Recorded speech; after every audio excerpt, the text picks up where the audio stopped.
Good morning, colleagues, and welcome to our council meeting for September. We have some guests with us this morning, and I would like to hand over to Tano just now to introduce them. We'll just open this meeting with a quiet moment of reflection and keep those who have recently lost loved ones in our thoughts.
various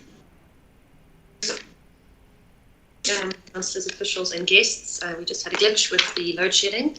Can everybody hear me? Anybody out there? Yes. Oh, Yes. Yes. Thank you, and I apologize for that short glitch there.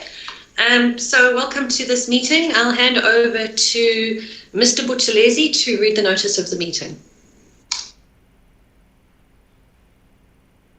Thank you, Madam Speaker. Greetings to honorable councillors and colleagues. It's a virtual meeting of council to be held today, being Wednesday, the 28th of September 2022 at 9:05 in the morning. Thank you, Madam Speaker. Thank you so much, Mr. Buthelezi.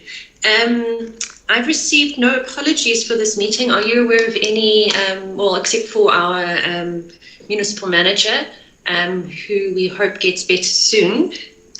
But besides the municipal manager, are there any other apologies from the side of the officials? There have been none on the side of councillors. I have not received any, Madam Speaker, other than to say colleagues are still battling with the power loading switch. I've spoken to Mr. Mbuyane, who was trying to come in, but I'm sure he will now be able to come. They did not have power this morning. Thank you. Okay, thanks. And colleagues and officials, if we are aware of anyone who is battling, please can they get hold of the ICT department. Mr. Mayor, I see your hand. Thanks, Speaker. And good morning to you and colleagues. The Deputy Mayor is away on council business in Johannesburg.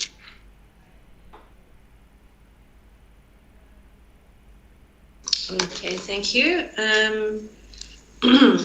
Just before we go through the acceptance of the agenda, there are items that have been sent through.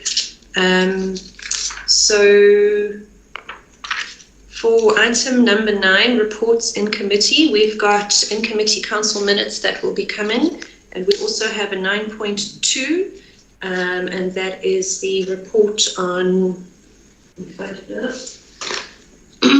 substitution for Section 79 committee as per our standing rules and orders. That will be 9.2. I'll beam that to all councillors at the time. It is a confidential item.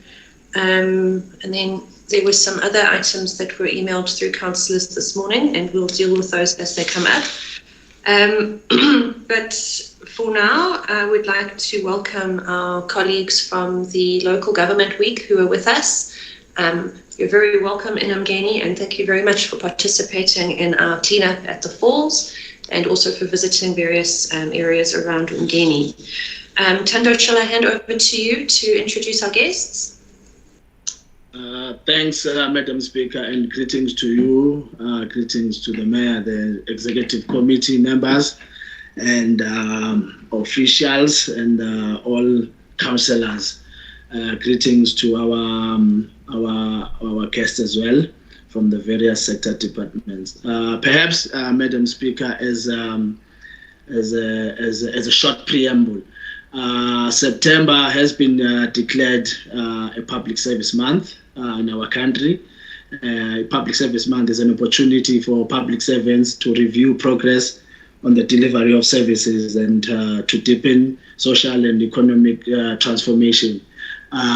With that, the province of KwaZulu-Natal dispatched teams to various municipalities made up of a mixture of senior officials from various provincial departments to undertake this function as part of Public Service Monitoring and Evaluation Week. So in uMngeni municipality, the team that was sent by the provincial government is as follows.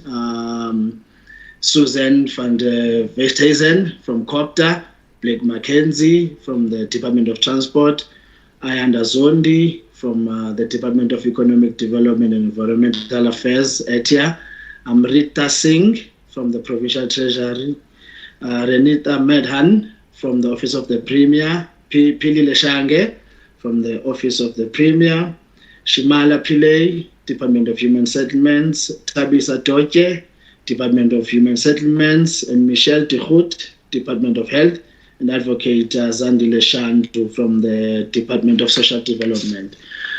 So, as part of the Public Service Week, Madam Speaker, if as I beg for your indulgence, they had to undertake various visits as part of serving as a reminder of what it means to serve the communities, and the team was expected to undertake certain activities. On Monday, they visited the catalytic projects within uMngeni municipality.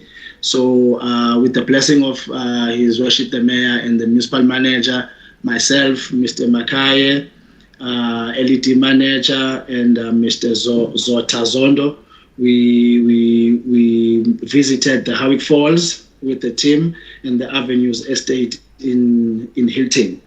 That was on Monday, and then yesterday, it was Tuesday. The team participated in our Howick Falls revitalization cleanup campaign before visiting the war room in Ward 4.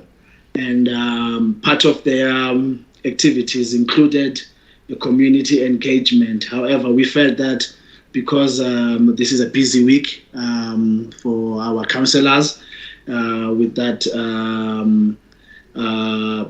in that we were having to convene a council today. We felt that let's invite the team to council, wherein they will be able to engage with councillors, mostly in relation to the challenges that what councillors face in their war rooms, and their task, which we agreed with your office, Madam Speaker, and the office of the Mayor, and the colleagues themselves, was that they're going to just listen and escalate and note the challenges that councillors face as far as the war rooms are concerned. And then the last day, Madam Speaker, as I beg your indulgence again, will be tomorrow, where they will undertake frontline service delivery observation within our municipality, where they are going to visit frontline service delivery centers and observe how our staff implements or observes the Batupele principles and stuff related to that. Thanks, Madam Speaker.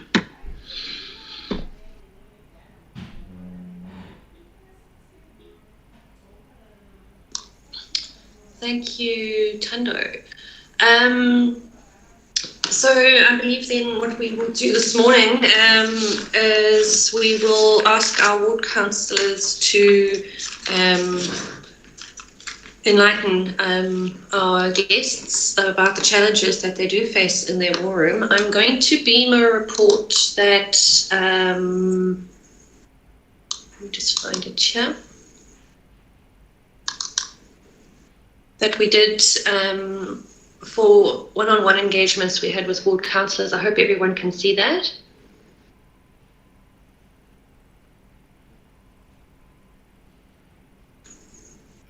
Anybody? Yes, it's visible, Madam Speaker. Okay, thank you so much. So this is just a short report that I put together on my engagements with ward councillors, and I'll just move on. So we do have some challenges in uMngeni, and that not all wards have the same facilities and resources to run war rooms properly. And what you'll notice there is that the wards that have CDWs are the ones with the most functional war rooms. Some of the wards have tried to establish war rooms, but in the absence of the official who is on maternity leave that normally assists with that, some war rooms have not been set up this term yet. So we are having challenges. How should I do it? Should we go ward councillor by ward councillor? How would you like to hear their concerns? Suzanne? Good morning, Honourable Speaker, Honourable Mayor, and councillors and colleagues. Thank you, all protocol observed. Thank you for the opportunity for our team for Public Service Week to be part of this council meeting. I think, Honourable Speaker, as you've suggested, if we could mainly just hear from the ward councillors what their main challenges are, ward by ward, not to take too long, but what their main challenges are. And if it is the case in regards to non-attendance of departments, if they could just highlight the specific departments or the main challenges in their areas so that we can record that in our reports. Thank you, Speaker. Thank you very much, Susie. Okay, so we'll start with you, Councillor Lamuna. If you could just give a brief rundown of any challenges you're facing, particularly with regards to your war room.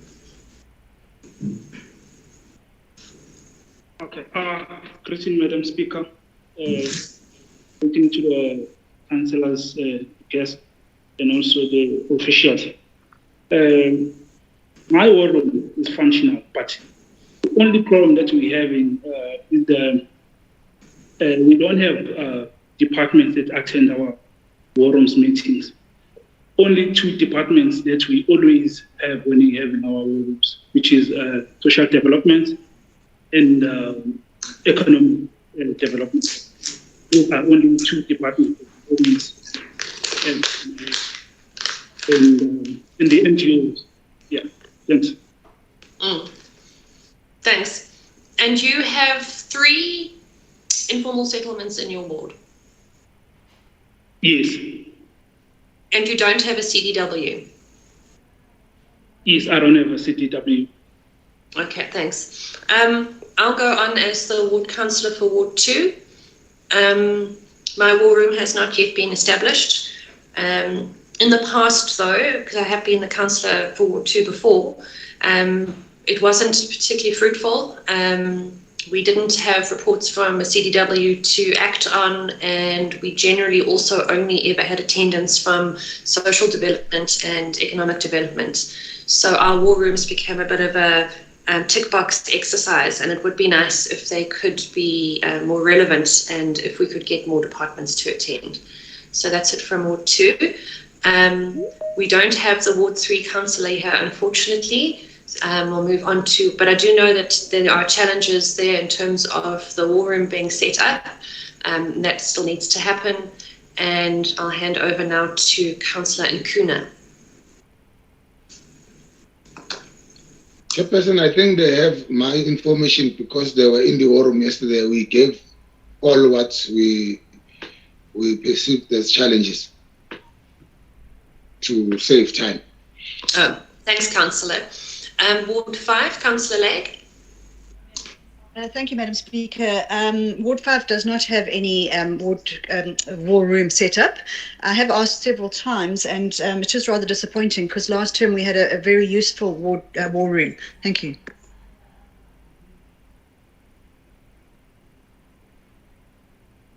Councillor Janssen van Rensburg. Thank you, Speaker, and greetings to the meeting. We currently don't have a war room in Ward 6. However, I do redirect queries and issues through to the relevant departments. It is something that there is a dire need for, and we do not have a CDW in our ward. So I look forward to however that may be implemented and working with that person. But for now, no war room. Thank you. Thank you very much. Councillor Passmore.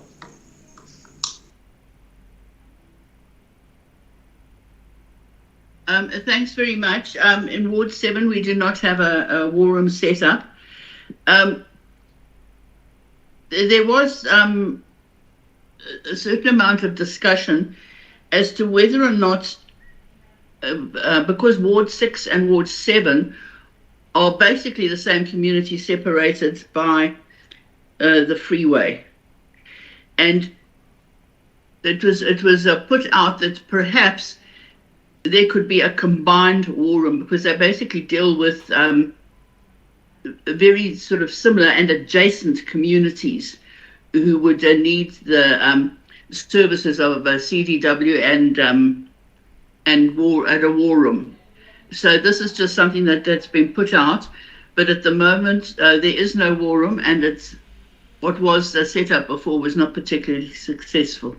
Thank you. Thanks very much, Councillor Passmore. Councillor Dlamini.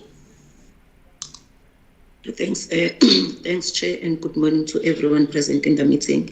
Now, Chair, Ward 8, we do have a CDW by the name of Lindani Ndlovu, but the problem is that we don't have any place to hold our war room, as you know, and as you have put it down in your report. That's the problem that we are facing. Even if when we need to sit for ward committees, we change from house to house because we don't have a place where we can sit and hold our war room. But we do have a CDW, and the CDW cannot have a report for Ward 8 because we don't have a place to hold our war rooms, and the departments are not working during weekends, and the war rooms sits during the week, so we don't have a place to sit. Thanks. Thank you very much. Councillor Mabaso. Greetings, everyone. Greetings, Speaker, all councillors. My ward, Ward 9, we don't have a venue to sit. We don't sit. We don't have a war room. We don't have a venue. So we're waiting for the municipality to assist us because we do have a hall, but they need. We need to. That hall needs to be. What to call this thing? Renovated. So we don't have a place to sit. We don't have a CDW as well. Thank you. Thank you, Councillor Mabaso. Councillor Msibi. Thank you very much, Madam Speaker. Greeting all in the meeting. Our war room is functional and operational, but we still have a problem with department not attending, especially Department of Home Affairs, Health, Department of Human Settlement, and Department of Education. And we still have a problem with escalation of matters that's arising from the war room because we still don't have a CDW in our ward. Thank you very much, Madam Speaker. Thank you, Councillor. Councillor Msalan. Chairperson, and greetings to the meeting. Chairperson, in our ward, the war room is functional.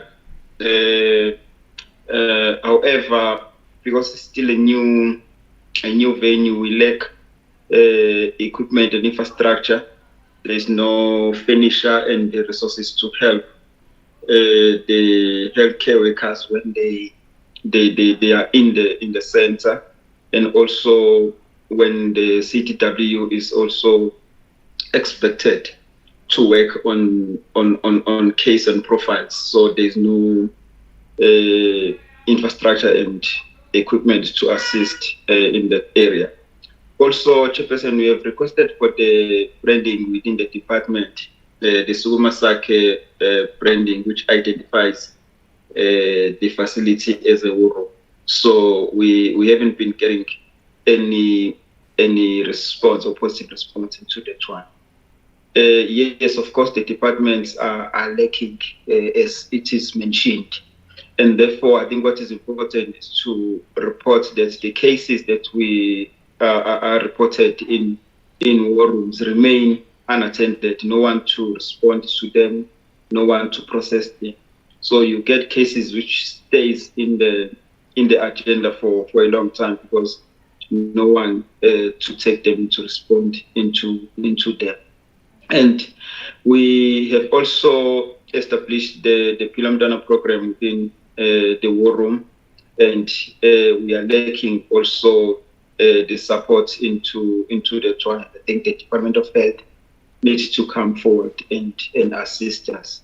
The issues that are challenging the ward at most are issues of IDs, and birth certificates. We've got a lot of people whom doesn't have IDs or who are in a process of applying. It might be late, but there is no communication or anything that's happening between us and the Department of Home Affairs because they are not available. And also SASSA, in terms of grants and any form of social relief, they are not close enough, unlike last term where they were visible. I don't know what's happening this time around. I think those are the issues, Chairperson. Thanks. We've got a CTW. Yeah, thanks. Thanks, Councillor. Councillor Zuma? Greeting, Madam Speaker. Greeting to everyone. Ours, it was established, and we have first meeting and the second meeting. But the challenge is it was the venue that we use. It's not in order, or it's got many challenges. Like we don't have water, toilets. There's no chairs or there's no furniture at all. That's our first challenges, and this is discouraging our members of War Room to come and attend. This Monday we had the War Room, but no one attended. No department came forward.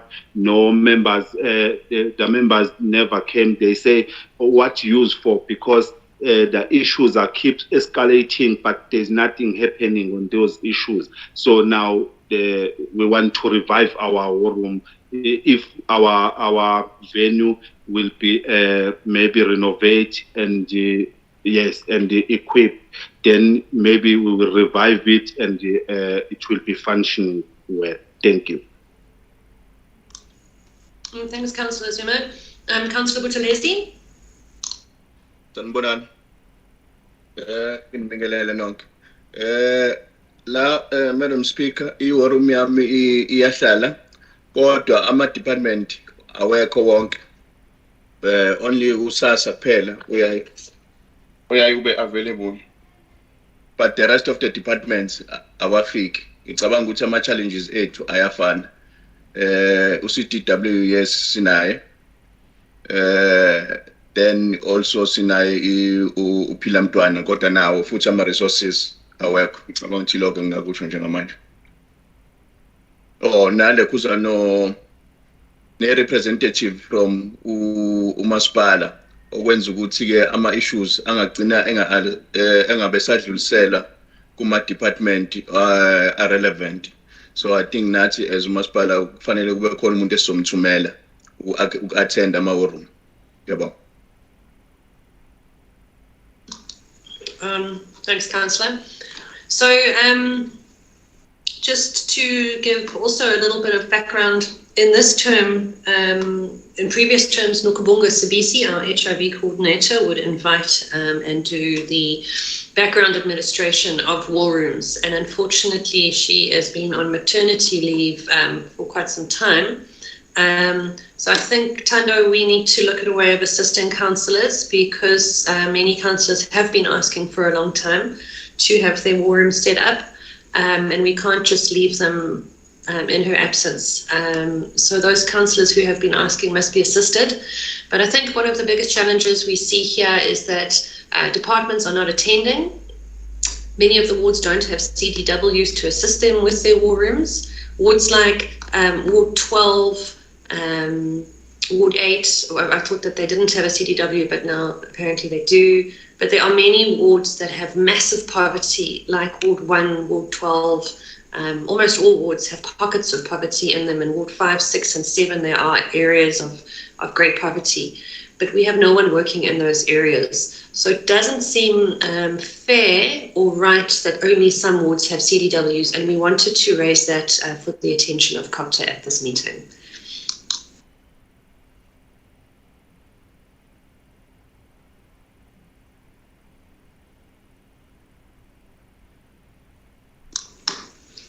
I'm not sure if there's any further engagement you'd like from our side. Madam Speaker, if I may. Please go ahead. Thank you. Thank you for the report from the councillors. It is discouraging to hear that 7 out of the 13 are not functional due to various reasons. Some of them being infrastructure, some of them being capacity of CDWs. and some of them also, the functionality of the war room. A war room is if it's established and is made up of representatives of the community, led by the ward councillor. But if it doesn't have the participation of the sector departments to address the issues that are raised, it is concerning. What we will do from our side in terms of Public Service Week, Madam Speaker, if I can request a copy of that report that you had, and we'll add onto it with the issues that were raised here, and we'll try and get an intervention meeting from COGTA with the ward councillors to be held together with the CDWs that are there to see where we can turn around and how we can provide assistance. And at least the correct sector department within COGTA can advise in respect of capacity and CDWs. At least then maybe what will be the point for the council is to have a turnaround plan to focus on those non-functional war rooms and how we can get them functional. So what is needed by who, when, and what time frame, so that we're working towards a common goal. Obviously, the war rooms on the ground address the concerns raised by communities, and it is essential that the other sectors of government then participate to support the municipality in this regard. But thank you, Honourable Speaker and councillors. Thanks very much, Susie. Please go ahead, Mr. Mayor.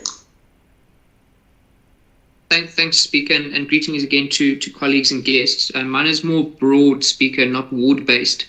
I just wanted to ask the opinion of the officials from province, and that is, there's 13 wards in uMngeni municipality, and there's however many thousand wards in KwaZulu-Natal. Now, the concept of a war room sounds great, and it sounds like a great concept, and it should solve some of our problems, or at least make meaningful progress.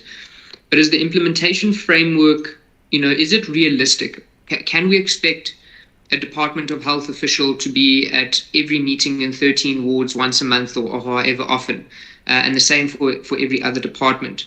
I know, for example, I would have serious concerns if we have to start paying overtime for 13 officials every weekend, because that's when it was, that's when it's convenient for people to meet. Is there no, hybrid or a different type of model that we can use to implement the same concept? Like Councillor Passmore was mentioned, the communities in Hilton is largely homogenous, and if we get them all together and have a unified war room, some of the uMngeni wards are largely homogenous, the more built-up areas, and those are just examples. Can we not find a way to make it streamlined, easier, less expensive, more efficient, more effective, instead of trying to roll it out in a ward as a geographic unit, as opposed to a community as a functional entity?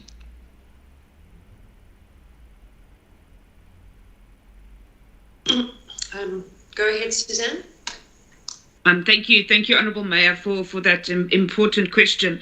And I think you have made a good point, and that is the reason why some of the war rooms are not functioning within all wards within KZN. It's not to say that the sector departments are required to attend every single war room at every single meeting. Specifically, if we look at the meeting that we had yesterday with Ward 4, which is the most successful war room in KZN, and it's a flagship for uMngeni to have won that accolade at the Excellence Awards. But I think there, even when we went through our checklist to see which departments were attending and which were not, there were some departments that attended on demand, such as Department of Transport, such as ETIA, such as, they're not necessarily there at each meeting, but when an issue arises, they do then come and address. And I think the point of that is that, and where the frustration from councillors comes, is when issues are raised that require action from a department, even if it's escalated, the responses don't come back. So there's not necessarily issues being addressed and coming back to the people. And that's where the challenge comes. There's no restriction in combining war rooms if it makes geographical sense, and it makes it just makes administrative sense as well. If there's wards are in close proximity, that they can be joined. What we require from a department's point of view is the records of those, so the monthly meetings, the agendas, the minutes, and the profiling of the areas.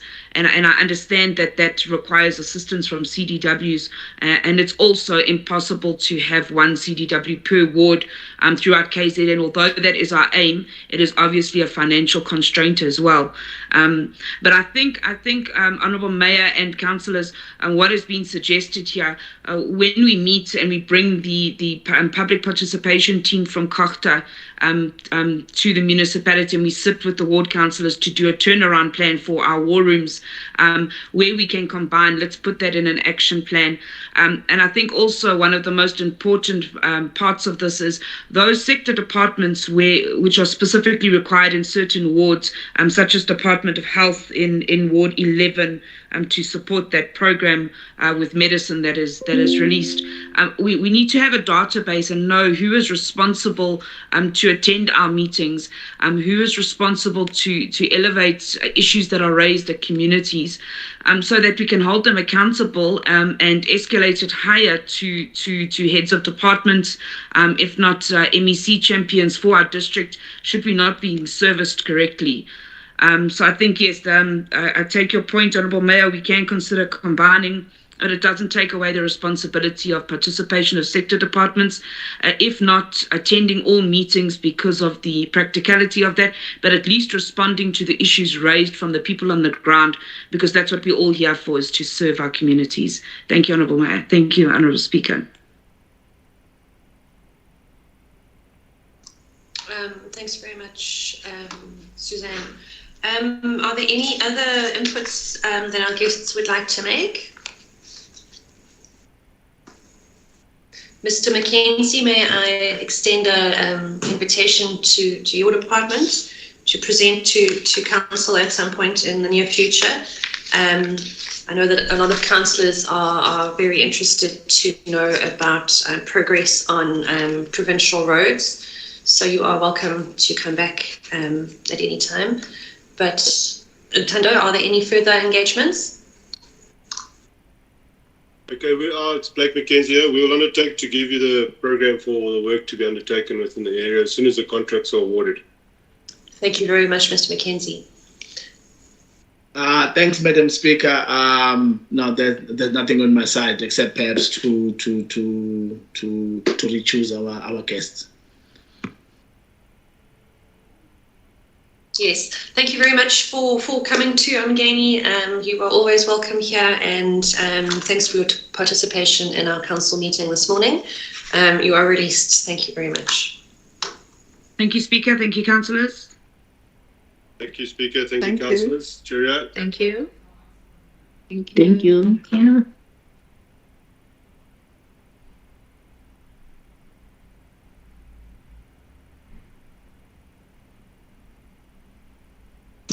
Okay, councillors and officials, let's continue with our meeting. I see we received an email last night that has a presentation on consequence management, I believe. Yes. So that was only sent through last night. Would that be, who will be presenting that?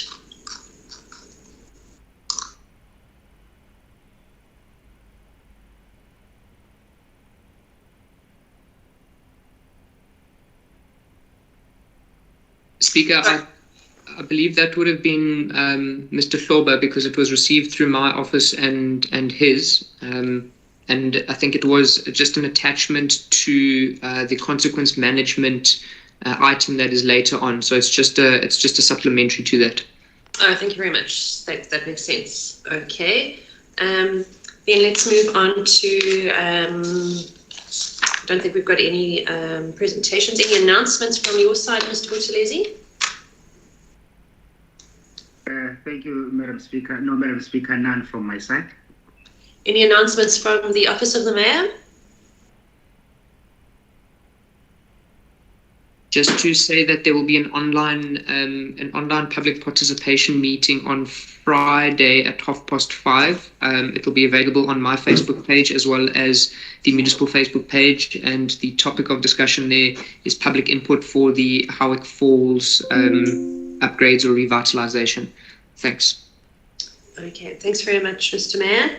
We'll then move on to the minutes from the previous meeting. Can I get someone to confirm them, or are there any corrections?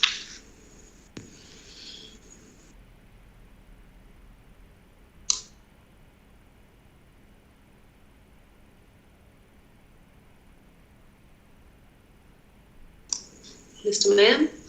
Thanks, Speaker. I did not find any corrections. I'll move. Thank you very much. Councillor Dlamini?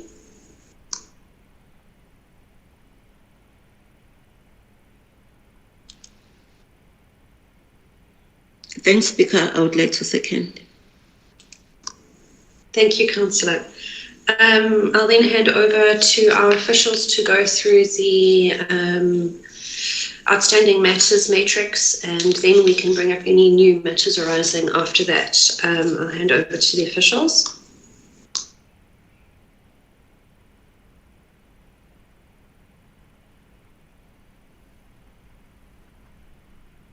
Thank you, Honorable Speaker. Honorable Speaker, I will take the very first one, which relates to the delegations of powers. It may be noticed, Madam Speaker, there that we've set our target to be September 2022 for the finalization. However, we are still not yet finished with the organogram, Madam Speaker. We are very much engaged on deliberating on the issues of the organogram, which goes hand in hand with the delegations of power. Madam Speaker, one may commit that by October, I'm sure we will be done with the whole process. Thank you, Madam Speaker. I will request colleagues from other departments to take the points on matrix as they come. The next one will be acting CFO on cost management. Thank you, Madam Speaker. Yes, please, officials, just do run through your items, and then we'll take questions at the end.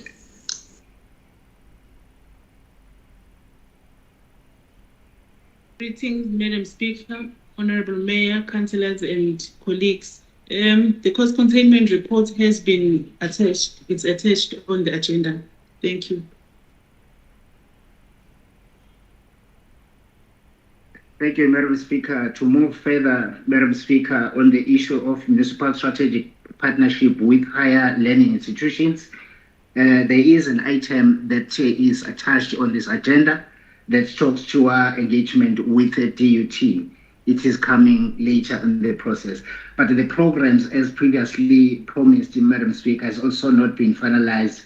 However, I also need to find out the process as to where we are, or rather the progress from the municipal manager who's not available today. Thank you, Madam Speaker. And the next one, number 5, selection process, which is said it's underway for the interpreter. It is regrettable, Madam Speaker, that even today we do not have the interpreter, but I can assure you, Madam Speaker, that this week we are finalizing the process of sifting and shortlisting. All applicants will be called next week to come for interviews. It dragged a bit, but the reasons being we received quite a number of applications, Madam Speaker, but the process is ongoing. Thank you, Madam Speaker.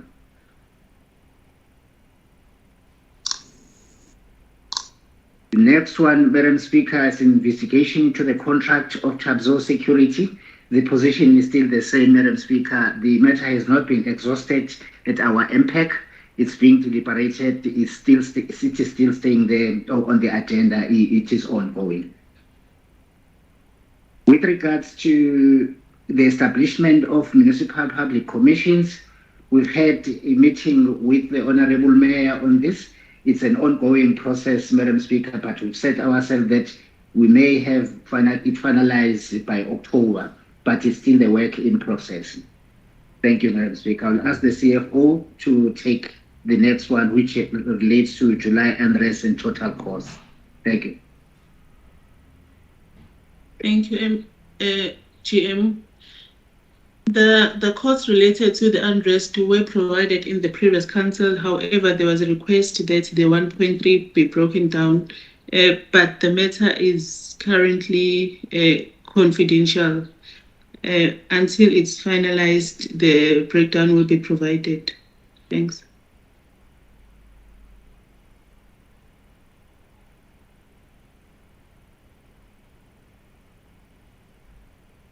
The next item was for our district representatives. The item is attached and we will deal with it at that point.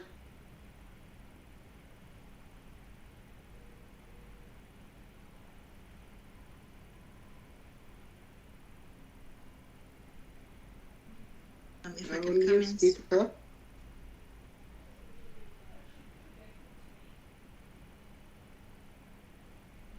Okay. The next item is from Economic Development and Planning. It's about the nodal savings grant. We have received a written confirmation from Ukonta and are in the process of finalizing our terms of reference that would inform appointment of a service provider to conduct a study for us. The study will then be presented to a portfolio committee in stages. Thank you.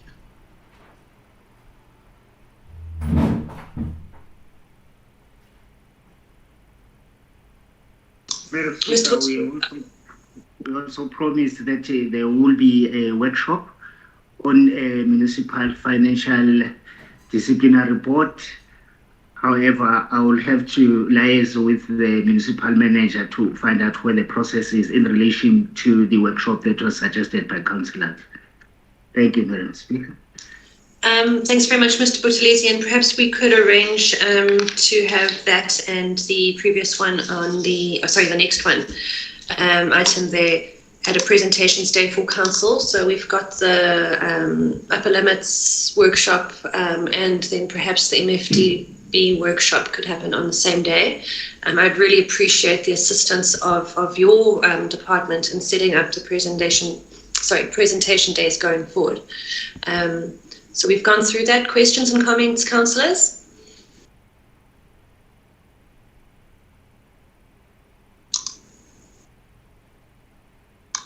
I see the mayor's hand. Anyone else wish to comment or raise any other matters arising from the minutes? I'm going to just take one round of hands, councillors. So it will just be the mayor commenting on this item. Sorry, Councillor Mthalane, I see your hand. Anybody else? Okay, so we'll just take questions from the Mayor and Councillor Mthalane. Please go ahead, Mr. Mayor. Thank you, Speaker. Just firstly to thank the GMs for providing the updates that they have and for moving the institution forward. It is noticeable and we do appreciate that, despite the immense workload. Chair, mine is just to thank you for putting together the training or the workshop that took place, I think it was last week or the week before that, with regards to MEG and the CWP. Thank you for actioning that. Those were most informative. Chair, I just wanted to comment on the organogram / what is this, the devolutions process. What we found, Speaker, in dealing with this is that the previous organogram was very rushed. It wasn't, there was no workplace study done or any sort of advice sought from the outside. It was almost as if it had to be something that was done and presented. Many of the positions were unfunded, and it didn't speak to the needs of the institution.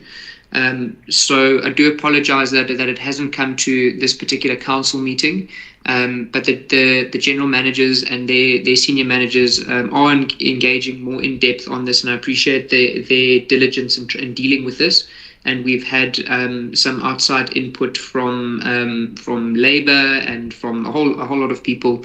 So we're trying to make this a realistic organogram or organizational structure that is then also not only realistic in terms of budgeting and spending, but speaks to the current and future needs of the organization. So, where positions need to be made redundant because we don't need them anymore in 2022.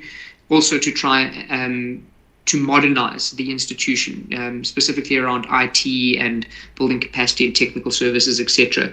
And then lastly, just a comment on that is to say that it needs to also have a medium and long-term outlook where, we can't just suddenly have a department go from 0 people to 100 people.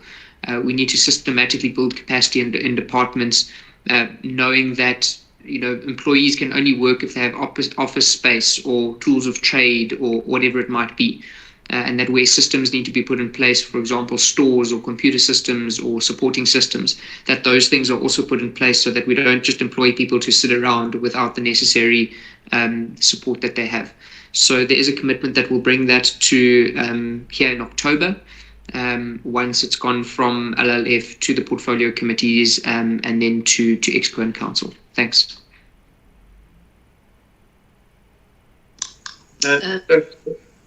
Yeah, go ahead, Councillor.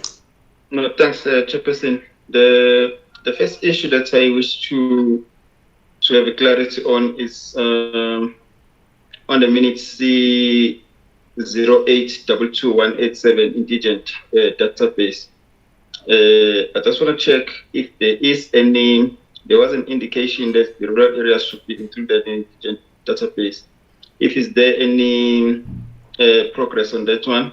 The second one was on the result, that's number 2, where the free electricity will be then issued as from the 1st of September, to check whether is it happening that way. The second one, Chairperson,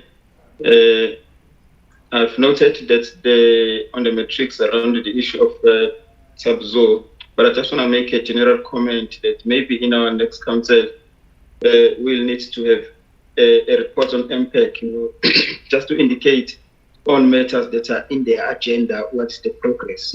Maybe we can even standardize that item for all the council to note what is the progress. Chairperson, on the issue of the July unrest total cost, I think this one is to note the concern that this matter is said to be confidential. However, yesterday there was a running article on it, and it is cause for concern, Chairperson, how it landed on media. Those were issues I wanted to raise. Thanks. Yes, thanks for that. And it is concerning that confidential items are getting out to the media. The municipality certainly has not made any comments on it, but I see that certain political parties have, and that is concerning. We'll move forward then on to the district report. Councillors from the district, would you like to raise any highlights from your last council meeting here? Sure. There are questions that I've raised. Are you going to ask? Oh, sorry, Councillor Mtalan, I thought you were simply making statements there. Yes, sorry. Please respond to Councillor Mtalan's question.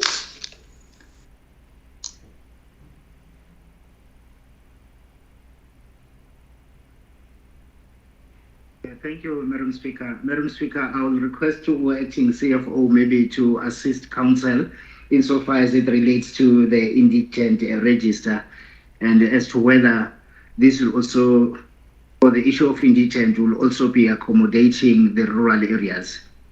But maybe can I request your assistance? Thank you, sir.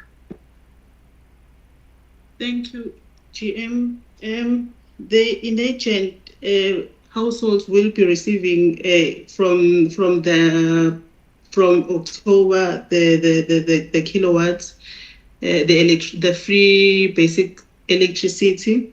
What is holding up is that we had a problem with the system provider, or Konto, the Konto, with capturing the households in the system. There were errors that were identified by the provider, which we are still working on or finalizing. With the ESCOM households, ESCOM did indicate that they needed to change. It takes quite some time in changing the kilowatts, because previously the municipality was providing 100 kilowatts, but this has since changed. So they were capturing the new information, which had increased to 150. Once the process has been done by ESCOM, then all will be in order.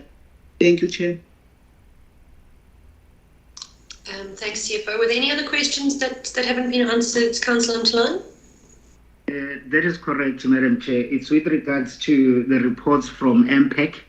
I will direct this to our internal audit manager, Ms. Zoma. Unfortunately, she's not in this meeting. However, I will communicate with her that she finds a way to report to council as to the progress on matters being dealt with at MPEC level. Thank you, sir.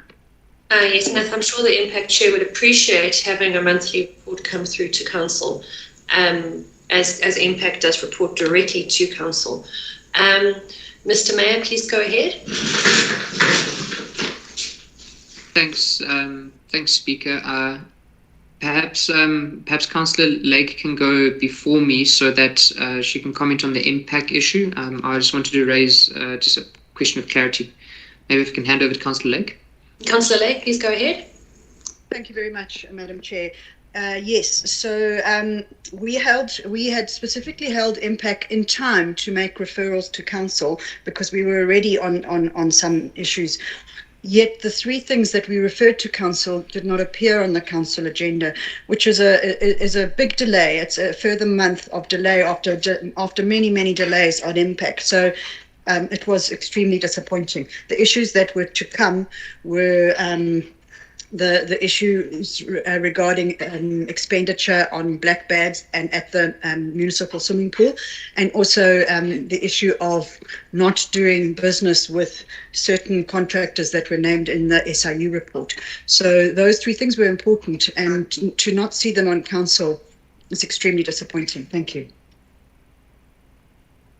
Speaker, then I'll leave off from there. I want to agree with Councillor Lake that these items should have come to council, and in support of the work that Impact does, I think that it would be wise that we get something written down by the internal audit as to why those items hadn't come to council, and that will link back to what Councillor Mtalane was saying about getting a report on a monthly basis on the activities of Impact. I think we do need to, as council, provide Impact with as much support as possible, and if officials are not providing documents or the internal audit is not dealing with matters timeously, then we need to take the relevant action. So I'd like to request that the internal audit provide in writing why those items didn't come to council. Speaker, the item that I wanted to just provide some clarity on, and this was covered by the acting CFO, and that was the confidentiality of the costs of the protests. The actual costs is not actually confidential. It came to the last council meeting. It was on the region of 1.1 or 1.2 million rand, if I remember correctly. So that is not that's not a secret. I think what is confidential is the disciplinary issues around allegations that were raised and concerns that were raised in council and referred to the Speaker's office. That is what is confidential. The legal costs just form part of the broader investigation or broader discussion there. So that's just for clarity. Thank you. Good. Thanks so very much, Mr. Mayor, and I'm looking forward to our internal auditor providing the requested reports at our next meeting. We'll move on then to item number 3. And I saw your hand earlier to speak to this item, Councillor Lake. The minutes and agenda for the district council has been sent out to all councillors. We'll allow our district councillors to just raise and highlight for uMngeni from those from that agenda. But should any councillors have any queries, please do feel free to ask. Go ahead, Councillor Lake. Thank you very much, Madam Speaker, and thank you very much for this opportunity to give feedback from the district at our council, because there are many areas that impact very heavily on our residents. So in the reports, you would have noticed raised E. coli levels, which is a great concern. Also technical things like leaks in Howick South and other areas. And I think we're all aware of the repeated bursts with aged infrastructure, but no real replacement plan. So many of these things are of grave concern to uMngeni residents. Another thing that has been going on for years and is of concern was this morning mentioned in the EWP or EDP meeting, which is the stalled housing projects, because there isn't the financial wherewithal in the district to provide the bulk water services or bulk water and sanitation services to our housing projects. So that's significant and can be seen in the attached report. Another thing that's a concern at the district is that with higher levels of load shedding, areas like Howick West and other areas that might have technical electrical difficulties for other reasons just are then plunged into a situation without any water services. This is really very difficult, and we've asked the district to try and find a solution for uMngeni residents in that regard. Just two or three other little things, or not little, but things that are one of the reasons that nothing can be achieved, or that there's delays in achieving things, is that there's lack of funding. So the district has currently got a 60% non-revenue water situation. In other words, 60% of the water they purchase is not billed; it's just wasted. That with poor accounting systems, poor metering systems, leads to big debts, plus a 1.1 million owed by councillors and staff. So yes, there are problems there which are impacting on our residents. I think that's all the feedback I can give you off the cuff. Thank you very much. Sure, that's certainly cause for concern, and the issue with the water not being available during power outages. Now, this is something that goes back more than, it was even an issue raised when I sat on the district council. So it's very disappointing to see that no solutions have been found to that issue yet. Councillor Mtalan, I see your hand. I see Councillor Papas's hand. If any other councillors would like to speak, please raise your hands now. Okay, so we'll just have Councillor Mtalan followed by Councillor Papas on this item. Thanks, Chairperson. Chairperson, my contribution is first, let me appreciate the report and also the minutes of the district. Chairperson, I don't know, I'm trying to find the way and the manner in which going forward we can report and track progress on this matter. Maybe we should, because this matter is the IGR matter, of which I think it's within the office of the MM.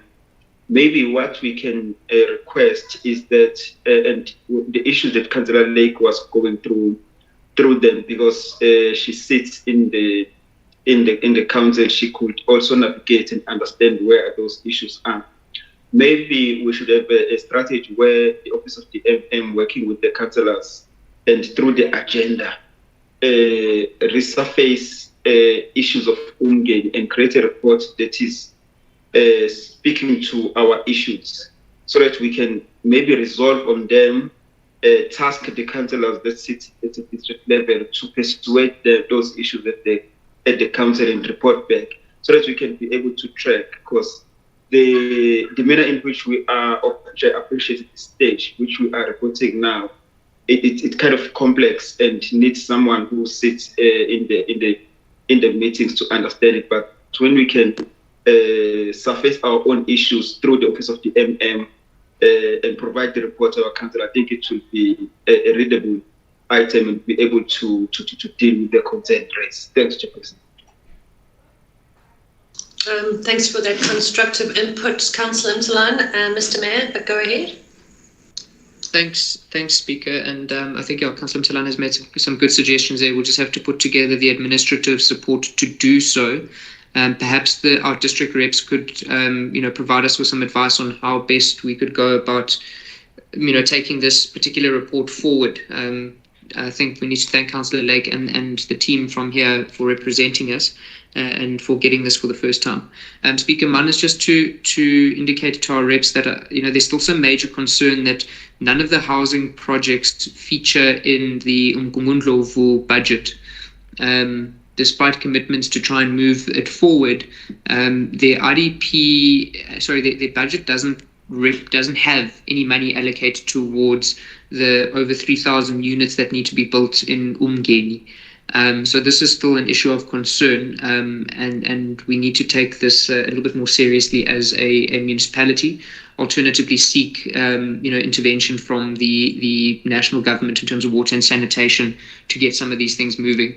But I know that Ms. Dlamini and Councillor Passmore, it is on the agenda and they are working towards it. Thanks. Thanks very much, Mr. Mayor. We'll then move on to the reports. We've had a quick look at the item 4.1. That was the report on the engagements that I had with the ward councillors. It's quite clear and straightforward. Not all councillors, wards I should say, are equally equipped to carry out the duties of both ward committees and war rooms. So I would just like to ask if there's any comments on it and if we can move that item.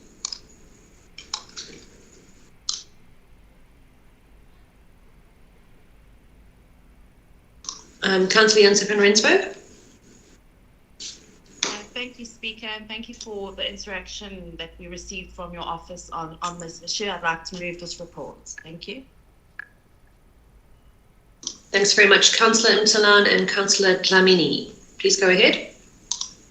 No, thank you, President. I just want to also concur with Councillor Kate, but also to say in our discussion at an ESCO level, we also included that a system, and I know 7.4 might speak to that one, but I need to add that the system must be developed within the Office of the Speaker to track the issues that are raised and maybe have a strategy to decentralize those issues into department and portfolio committees so that they can be seen and be dealt with as raised by what committee, because this was the major concern that was raised on one-on-one, that what committee does reports, but there is no way that those reports are featured and are discussed, and there's no progress into them. Thanks very much, Chair.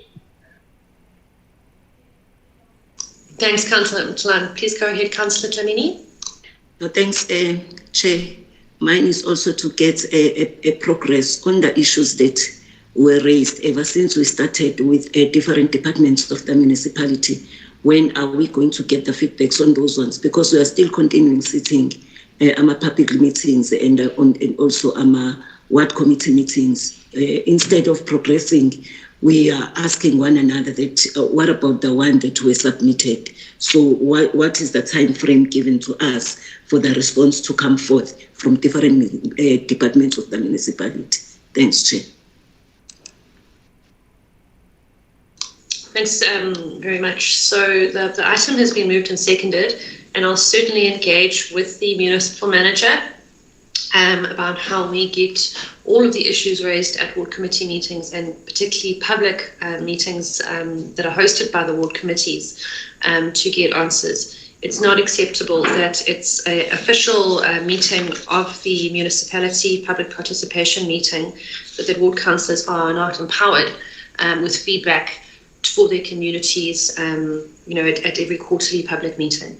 So we will develop a system, as Councillor Mtalan has alluded to, and we will move forward from there. Can we then, I would just like to apologise to all councillors. There was a miscommunication between myself and corporate services. The report on CWP presentation and the COCTA MIG presentation report is not here. I would then just ask that we remove that from the agenda. We have, most councillors did attend those, and the reports were just for noting anyway. So I do apologise that that report was not included in the agenda. We then move on to the reports for consideration from the Executive Committee, who will lead us on the 5.11 Draft Youth Development Policy.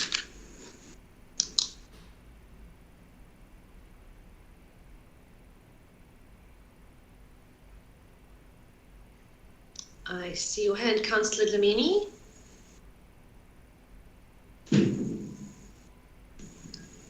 Sorry, it's an old hand. It's an old hand. Oh, okay, thank you. Councillor Mabula? Thanks, Chair. If there are no further comments, I was hoping an official would lead us, just give us a summary through the report. But if there are no further comments, I'm happy to move this item. Thanks, Chair. Thanks, Councillor. It has gone through EXCO. Councillor Msimango?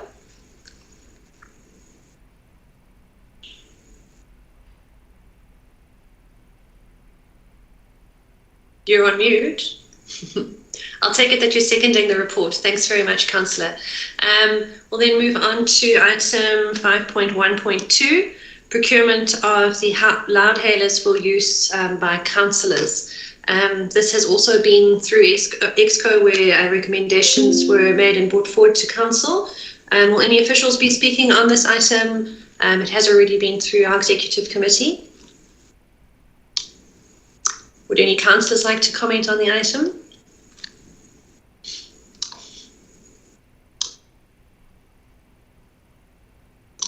Councillor Msibi, Councillor Mtalan, I see your hands. Please go ahead, Councillor Msibi. Thank you very much, Madam Speaker. Madam Speaker, on this issue, I still believe that loudhailers should be bought for everyone, Councillor, Madam Speaker, because we cannot be borrowing each other. These 3 days are recommended. Can you please look at it and maybe buy for everyone, not only 3? Thank you very much. Your input is noted. Councillor Mtalan. No, thank you, Chairperson. I just wanted to say the item was served on the ESCO, and we deliberated on it. And one area which is missing on recommendation was that they should be looked forward in terms of ensuring that the utilization or appreciate all wards, but with the priority to those wards of which have vast communities. You know, we talk of what 3, 9, 8, those that really will hold while we do quarterly meeting. For them, it will be monthly meeting because they have to go on zonal or maybe areas and hold public meeting. That's one thing I wanted. Therefore, I will support the recommendations. Thanks very much. Please go ahead, Councillor Dlamini. No, thanks, Chair. In fact, I've been covered by Councillor Mtalani. It's only that the recommendations and the input from EXCO are not here, whereas we did deliberate on this lengthily on the committee. Thanks, Chair. Thank you very much. Councillor Papas? I've been covered, thanks, Chair. Okay, good. Councillor Zuma, do you have anything different to add? No, I'm covered. I'm covered, Madam Speaker. Okay. So I'll take it the item is moved and seconded, and we will review in time. But with those comments from EXCO being added in. We'll then move on to the use of social media to improve responsiveness. That's 5.1.3. Is that an old hand, Councillor Dlamini? This has also gone through the executive committee. Can I get someone to move and second this report and the recommendations? I move, Chair. Thank you, Councillor Dlamini. Councillor Mapamulo? I'd like to second, Chair.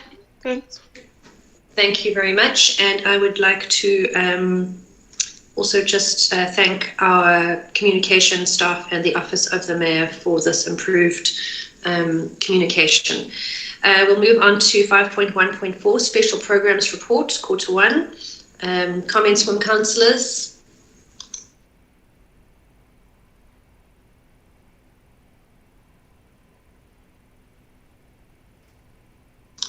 Councillor Duggan? Thanks, Chair. Nothing from me other than to move the report. Thanks very much. Councillor Mtalan, followed by Councillor Ndlovu. I would support Chairperson. Thanks. Thank you very much. Councillor Glover? Thank you. Covered, thank you very much. We'll move we'll move on then to item 5.1.5, the payment of stipend for ward committees for the month of July. Once again, also deliberated on at EXCO. Are there any comments from councillors? Can I get a mover and seconder?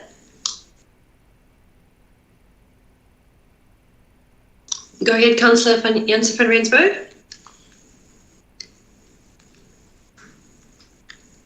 Thank you, Chair. I'd like to move the report. Thank you.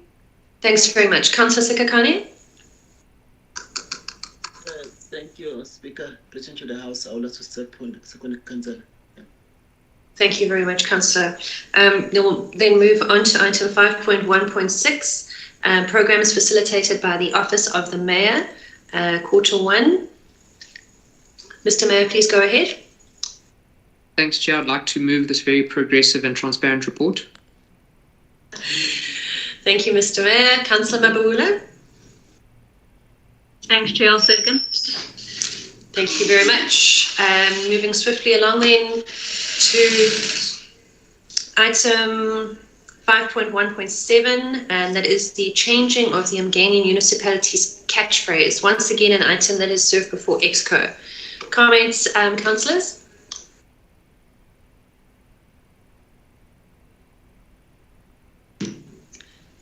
Councillor Mthalane, I see your hand, followed by Councillor Lake.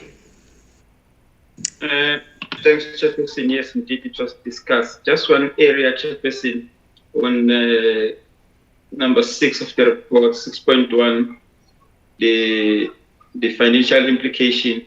Chairperson, can we maybe because this item, I don't think it's the first and the last time it will come here.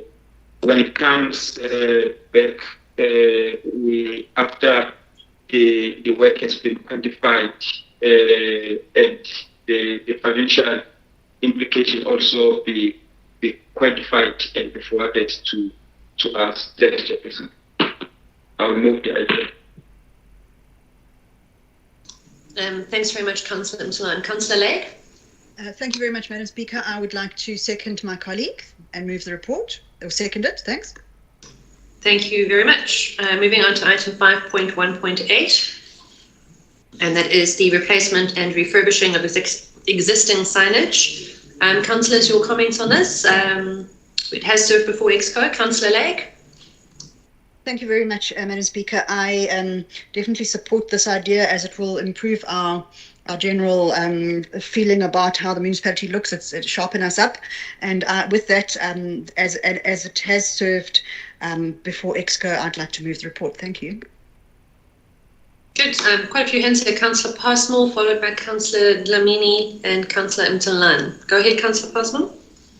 Thanks very much. I'd like to second the item, and noting that an improvement of our signage would go a long way to make it easier to know where we're going, and especially the fact that we're actually going to repurpose a whole load of signs will save on the costs. Thanks. With that, I'll second it. Thank you very much. Councillor Dlamini. No, thanks, Chair. Chair, one want to register that yes, some of the signs are not in a good state, but Chair, what comes first is the service delivery to the people. That comes first. And we would like to know, to be given a report of how much all this will cost us,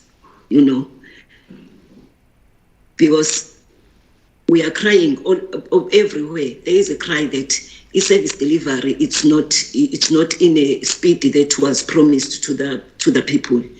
But looking at what now we want to do, rather than focusing on what really is needed by the public, especially we as ward councillors, we are coming from your report, Chair, that some of us, they don't have a place to work on.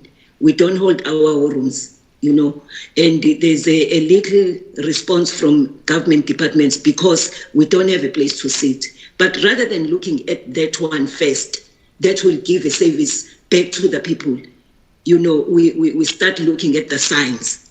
Everyone knows where the offices are. We can change the signs, but not now, because we are still battling to respond to what the people need. Thanks, Chair.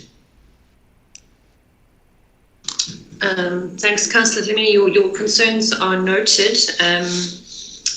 We do need to actually have people know where to go in our municipality. But your concerns are noted. Councillor Zuma? Thank you, Madam Speaker. I'd like to second Councillor Dlamini, but I also want to raise my concern about we don't mind if the signage is changed or to renovate a signage, but the problem is those facilities are not well maintained, or it need to be maintained, yes. And some of them are need to be renovated. So I think it was a good idea to renovate it first, then to change the signage or to renovate signage too. Thank you. Okay, thanks very much, Councillor Zuma. So I don't think that that's something that is secret. Our officials have noted the request for the cost of this exercise, and I'm sure they'll be able to report on that going forward. The item has been moved and seconded. We'll then move on to the financial report 5.1.9. That's on page 132. Councillors, your comments. This has already been discussed at Finance and Exco. Councillor Dlamini, I see your hand. Councillor Passmore? No, thanks, Chair. I just wanted to correct the recommendations that have been moved, that it has been moved and seconded with consents, Chair. It should be included. Thanks, Chair. Councillor Passmore? Thanks very much. With regard to the Section 71 report, we note that our electricity problems still exist. Hopefully going forward we will be able to reduce them, as well as the fact that we are now embarking on a very aggressive way to recover outstanding debt, particularly with regard to rates. But on the positive side, we are the amount that is coming in for our property rates is above what we have budgeted for. This is for the current rates. So this is something that is pleasing to note. Although we must always remember that the rates, although they are charged on a monthly basis, quite a number of people prefer to pay their entire rates bill, their annual rates bill in one instalment at the beginning of the financial year, which of course does boost our cash flow. With these comments, I would like to move the noting of this report. Thanks. Thanks, Councillor Passmore. Councillor Mabawula? Thanks, Chair. I'll second Councillor Passmore. Thank you very much. I see no further hands. We'll move on to item 5.1.10, the Supply Chain Management Report, Status of Bids Requisition Report. Thank you for this report. It is also served before Exco. Councillors, your comments. I see your hand, Councillor LaRue, followed by Councillor Mtalan. Thank you, Madam Speaker. I just firstly would like to ask a few questions on this item. The first one being that in the policy for procurement, we have a limitation on the amount of the contract that can actually be subcontracted. In general, that's 25%. So in other words, if a tenderer submits a proposal, they need to be sure that they can complete 75% of the work themselves and are only allowed to subcontract up to 25%. I I would just like to get some comfort from one of the officials close to the SCM process that this has actually been closely monitored and applied in the adjudication process. That's the first question. The second one is the landfill site turnaround specification I see is still under specification mode. I'd just like to get clarity on when do we expect that specification to be completed so that we can get that process underway. Thank you, Madam Chair. Thanks, Chairperson. Chairperson, I think there were a number of concerns that were raised on the slow pace of the progress in these items, and we also even mentioned that some of the safety delivery issues are hindered by the progress of these areas. Therefore, we have requested that there should be an upscale in terms of implementing these issues. I think, Chairperson, it should be recorded that we had serious concern as for the effects that they have on service delivery. Thank you, Chairperson.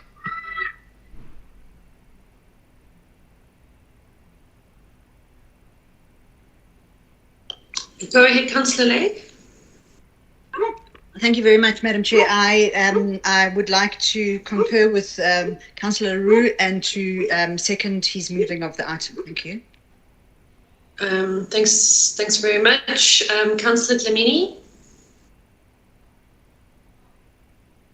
Thanks, Chair. I would like to support Councillor Mthalane and second the moving of the item.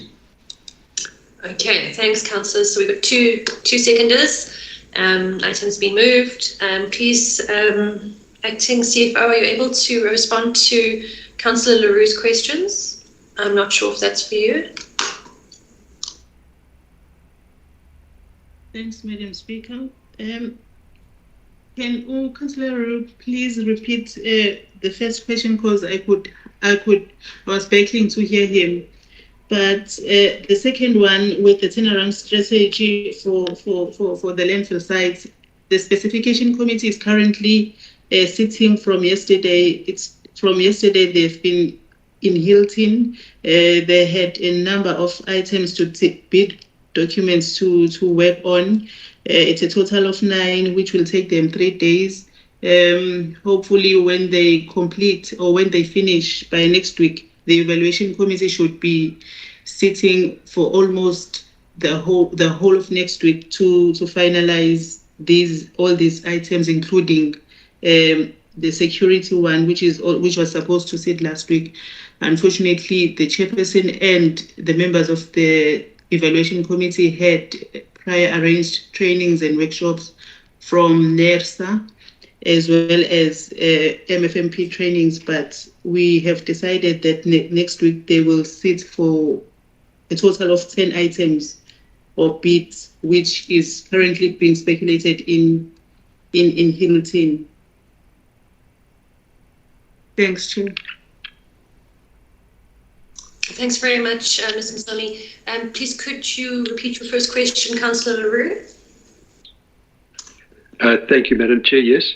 The question is the SCM policy requirement that tenderers are able to execute 75% of the particular job that they are tendering for and are only allowed to subcontract 25% of the work. I want to have assurance that that has been closely monitored and followed in terms of the adjudication processes.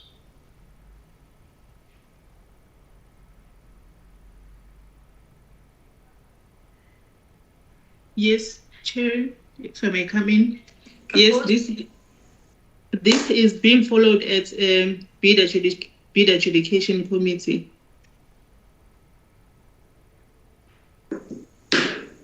Okay. Thanks, Ms. Msoni. So perhaps Councillor Leroux, do you have any further questions? Thank you, Madam Chair. I'm happy with that. As long as we understand that that is being applied, then I think we could move forward. Thank you. Councillor Mtalana, have you got an extra comment or question? Yes, Chair. It's a follow-up to what Councillor Leroux has asked, and I need clarity. Is it 25% or 30%? Because I want to believe that the regulation on the I can't recall this phrase, but where the contractors are being graded, like your grade 1, grade 2, it is specific that it should be a 30% of the local subcontracting work that will be allocated. And I also further want to ask whether is that now, because there was a suggestion before for it to be built into the contract, so that it cannot create a situation where the contractors can manipulate it. It can be built into the contract itself or into the bid itself. Thanks, Chair.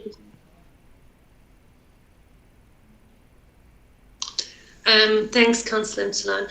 Before you answer that, Mr. Somi, I think maybe what is required here, and given that we're in our first year of this term, is perhaps at our next Councillors' Presentations Day, we could get a presentation from the Supply Chain Management Department on how all of these different kinds of supply chain management things work, from bids to quotes, etc. We've got a lot of first-term councillors here, and I'm sure that they would appreciate understanding SCM, because it's something that comes up all the time in terms of backlogs and bottlenecks, etc. And I'm sure if we knew more, we would understand more about all these challenges.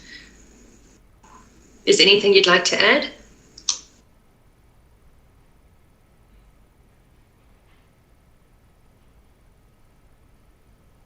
There's nothing, Chair, except that we'll provide the presentation as per the request on the guide from the SCM guidelines and the regulations. Thank you very much.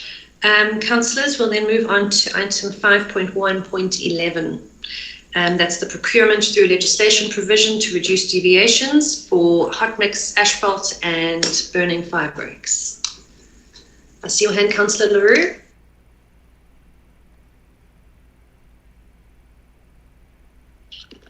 Thank you, Madam Speaker. I think this particular recommendation is long overdue, and I'm very happy to see it here, so thank you for that.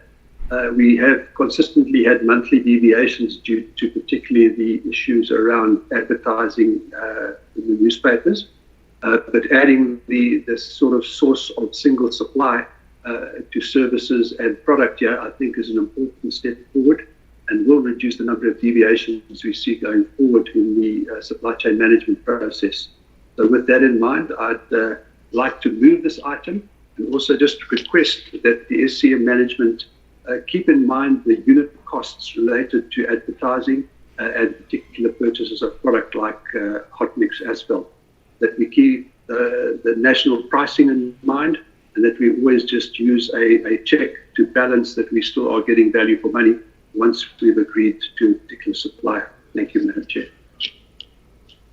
Thank you, Councillor Leroux. Councillor Ndlovu? Thank you, Speaker. I'd like to second the item, Speaker. Thank you.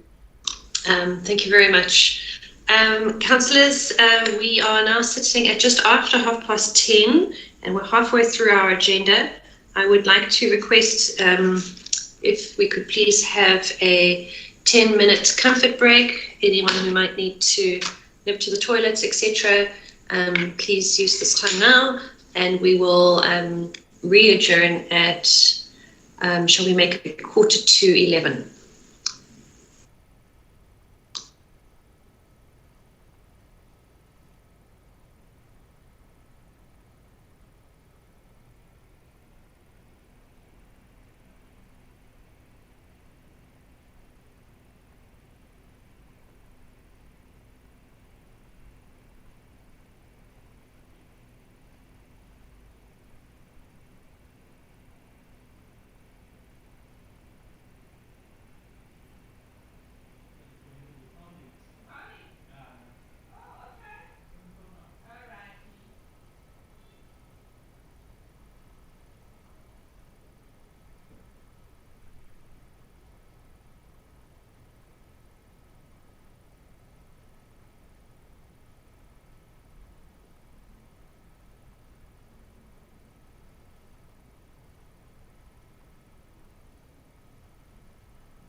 Okay, so we are now continuing with our meeting. Our next item is item 5.1.12, and that's the SCM contracts register. Councillors, I hope we're all back. May I get your questions or comments on this report? It has served before EXCO. Go ahead, Councillor Passmore. Thanks very much. I note that it's been it's come and been served before EXCO. I'd just like to sort of also note that there are a huge number of contracts that have expired and are actually running on a month-to-month basis, and which of course is actually not desirable at all, and the Auditor General really doesn't like it. So hopefully the fact that this is going to be sort of updated on a monthly basis, we will be able to see some progress towards getting these contracts sorted out, as this is now urgent. And with that, I would like to move the noting of the report. Thank you. Thank you, Councillor Passmore. Any seconders? Councillor Sikakani? I would like to second Councillor Passmore. Thank you. Thank you, Councillor. We then move on to item 5.1.13, cost containment policy. Your input, councillors?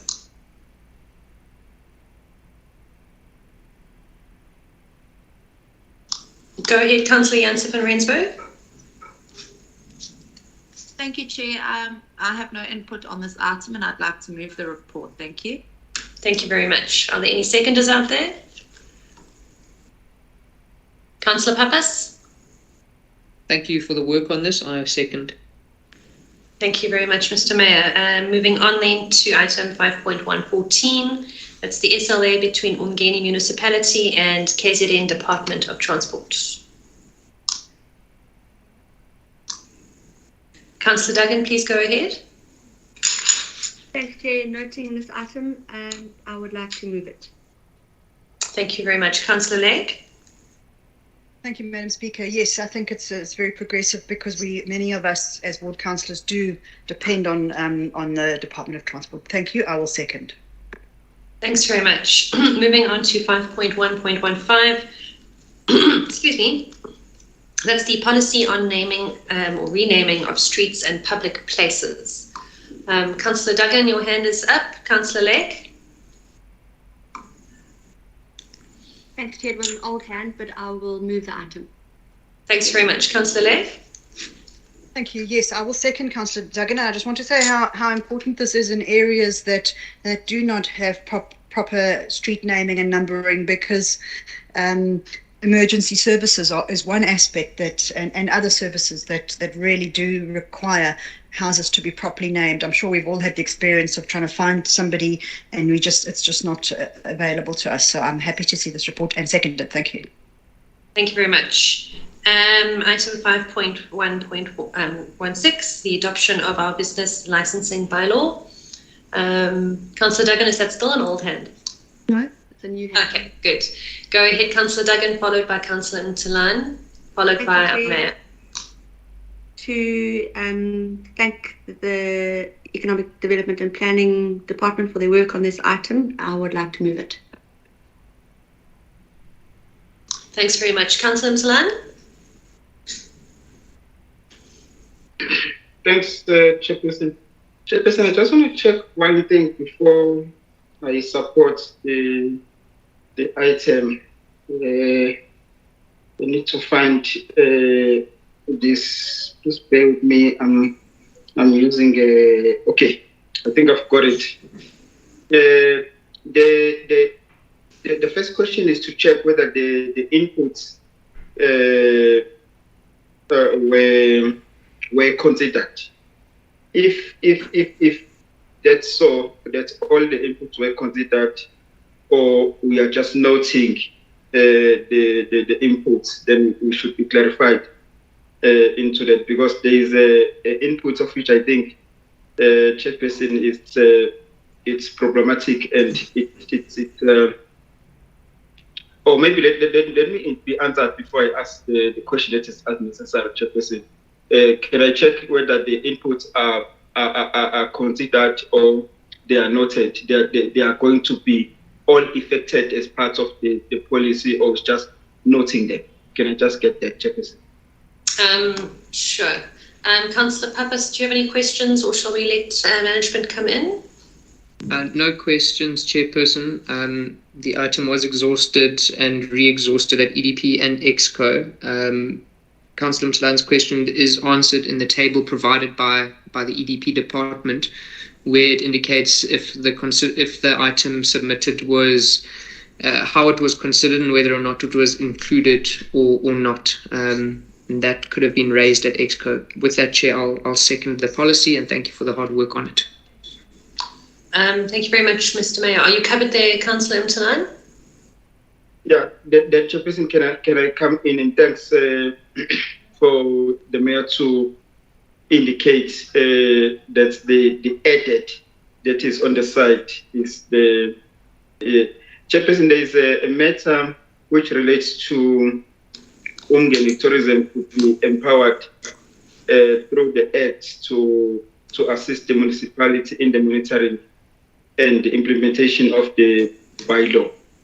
Can I check that, Chairperson, how that is added and how that will be effected?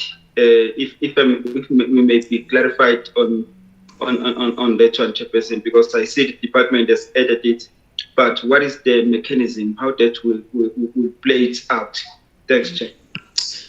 Thanks, Councillor Mtsalan. I believe as the only official community tourism organisation in uMngeni that they should be working hand in hand with EDP, because their members have to have valid business licences. Go ahead, Councillor GT Dlamini.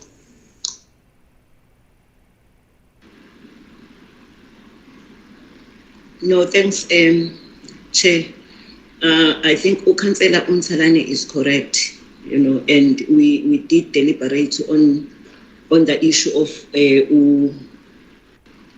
uMngeni tourism, which was HACTO, which was normally known as HACTO. So if we are saying uMngeni tourism is the umbrella of all the tourism sectors, where does that decision come from?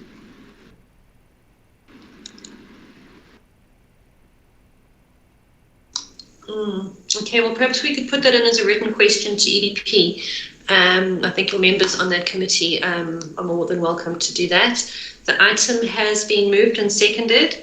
Let's move on to item 5.1.17, consequence management. May I see hands? I still see your hand, Councillor Mtsalan and Councillor Dlamini. Are those old hands?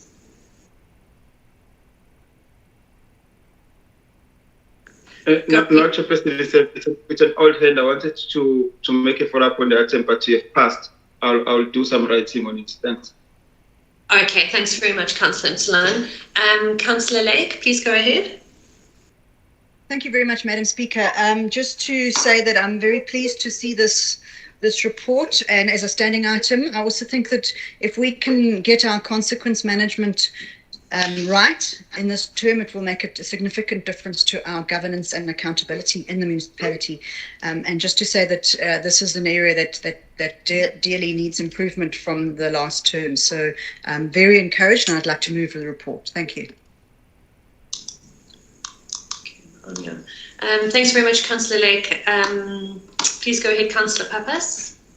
Mine is to second Councillor Lake. Thanks very much. And councillors, there was a presentation on consequence management emailed out yesterday evening, which I think we can all go through in our own time. Then that is it for our reports from EXCO. We have two, well actually it will be three confidential items. Those items will be in committee. So I would like to thank all of the officials for their time this morning. Mr. Buthelezi and Ms. Nkau, if you will stay with us for the in-committee part of this agenda. If I could kindly ask our friends from the media and anyone else who is a guest in this meeting to now leave, and it will only be councillors who remain. Thanks very much. Let's just give everyone a few minutes to leave the meeting.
Mm-hmm.